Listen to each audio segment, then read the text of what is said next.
যে যে বক্তব্য যিনি দিয়েছেন কখনোই কিন্তু মতামত পাল্টায় নেই কখনোই। তো সেনাবাহিনী প্রধান যে বক্তব্যটা আগে দিয়েছেন এখনো কিন্তু একই দিচ্ছেন। তো এটার মধ্যে ডক্টর ইউনূস কেন বা আমাদের মাননীয় প্রধান উপদেষ্টা কেন চাপ অনুভব করবেন আমি ঠিক জানি না। রিটায়ার্ড সশস্ত্র বাহিনীর সদস্য আছে যারা এখনো চাকরি করার মতো সক্ষমতা রাখে, তাদেরকে টেম্পোরারি বেসিসে দায়িত্বটা দিতে পারতো, যাতে পেট্রোলিং করতো পুলিশের সাথে মিলেমিশে। কারণ পুলিশিং দায়িত্বটা আর্মি পারবে না, বা নৌবাহিনী পারবে না, বিমান বাহিনী পারবে না। কাউকে আশ্রয় দেওয়াটাকে আমি ভুল হিসেবে দেখি না, কিন্তু কিন্তু কেউ যদি ক্রিমিনাল হয়, যারা ফ্যাসিস্ট সরকারের সাথে জড়িত, তাদেরকে আইনের হাতে অর্পণ করাটাই যুক্তিযুক্ত ছিল।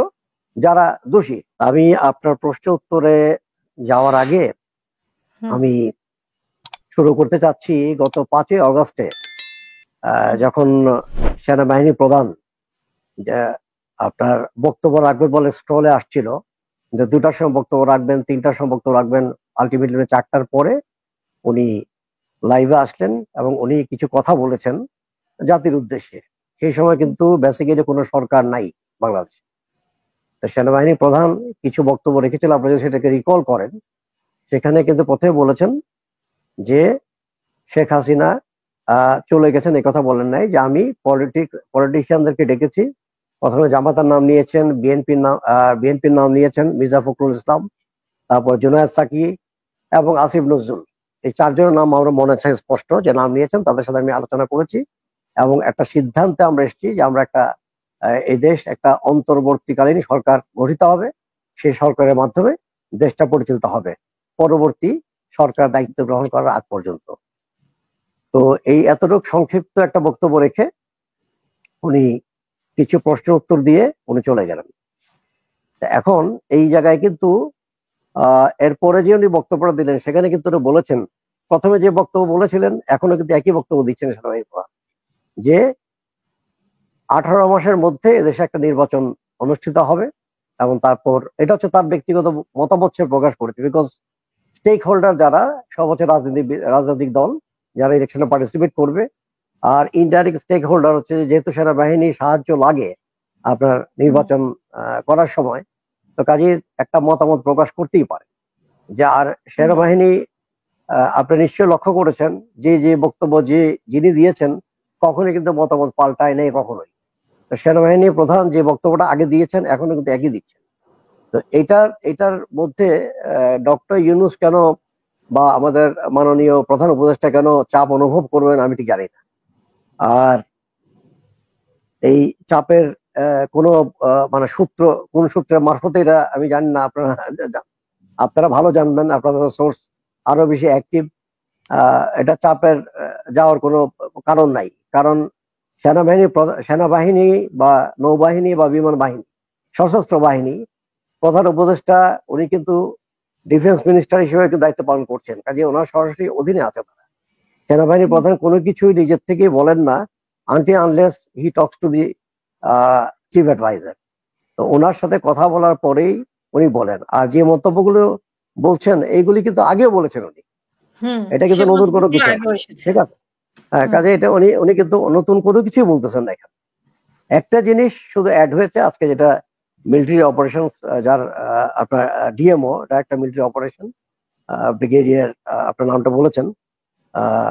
তো সে যে তার বক্তব্য যেটা বলেছে যে যেহেতু সেনাবাহিনী বাইরে আছে, লেজিসলেটিভ পাওয়ার নিয়ে, তারা একটা জিনিস অ্যালাউ করবে না এবং এটা কঠোর হস্তে দমন করে, সেটা হচ্ছে মব জাস্টিসের নামে যদি কেউ উচ্ছৃঙ্খল ভাবে কোনো কিছু করতে যায় সেটাকে সেনাবাহিনী প্রতিহত করবে। এটা কিন্তু আগে বলে নাই, এবার প্রকাশ করেছে। এই জন্য কারণ বিভিন্ন জায়গায় আপনারা দেখছেন, দেশের বিভিন্ন জায়গায় এই আমার মনে হয় যে ফ্যাসিস্টদের যারা ছোট ছোট গ্রুপ রয়ে গেছে বা যারা রয়ে গেছে, তারা বিভিন্ন গ্রুপের সাথে মিশে গিয়ে উস্কানিমূলক বক্তব্য দেওয়ার চেষ্টা করছে এবং তার মাধ্যমে ছোটখাটো ঘটনা ঘটাচ্ছে, এবং এই ঘটনাগুলো যেন না ঘটে এই জন্য একটা পরিষ্কার ভাষায় এটা বলা হয়েছে। তো এটা আমি মনে করি যে একটা ভালো দিক, একটা ওয়ার্নিং দেওয়া হলো প্রত্যেকেই, কারণ দেশের পুলিশের যে ব্যবস্থা বা পুলিশের যে চেইন অফ কমান্ড, এটা সম্পূর্ণ ভেঙে পড়েছিল। It is in the process of repairing, এখনো কিন্তু এটা সে অবস্থায় যায় নাই। তো এই জায়গায় যিনি স্বরাষ্ট্র মন্ত্রণালয়ের দায়িত্বে আছেন, এটা আমি বলবো, প্রথমে ছিলেন ব্রিগেডিয়ার শাখাওয়াত, এখন আছেন জিয়ান জাহাঙ্গীর। তো আমি বলবো যে এই পদে উচিত ছিল যে পুলিশে রিক্রুট করে অ্যাটলিস্ট 6 মাসের একটা প্রশিক্ষণ দিয়ে বেশ কিছু পুলিশ কিন্তু রিক্রুট করে পুলিশের যে যতটুকু আপনার ডেফিসিয়েন্সি ছিল কিছুটা পূরণ করা যেত। আর যতটুকু ডেফিসিয়েন্সি আছে, আমাদের অনেক রিটায়ার্ড সশস্ত্র বাহিনীর সদস্য আছে যারা এখনো চাকরি করার মতো সক্ষমতা রাখে, তাদেরকে টেম্পোরারি বেসিসে দায়িত্বটা দিতে পারতো, যাতে পেট্রোলিং করতো পুলিশের সাথে মিলেমিশে। কারণ পুলিশিং দায়িত্বটা আর্মি পারবে না, বা নৌবাহিনী পারবে না, বিমান বাহিনী পারবে না। তাহলে হতো কি, আইন শৃঙ্খলা বাহিনীটার জন্য বা আর্মিকে এতদিন বাইরে থাকতে হতো না, এটা পুলিশ করতে গেবার।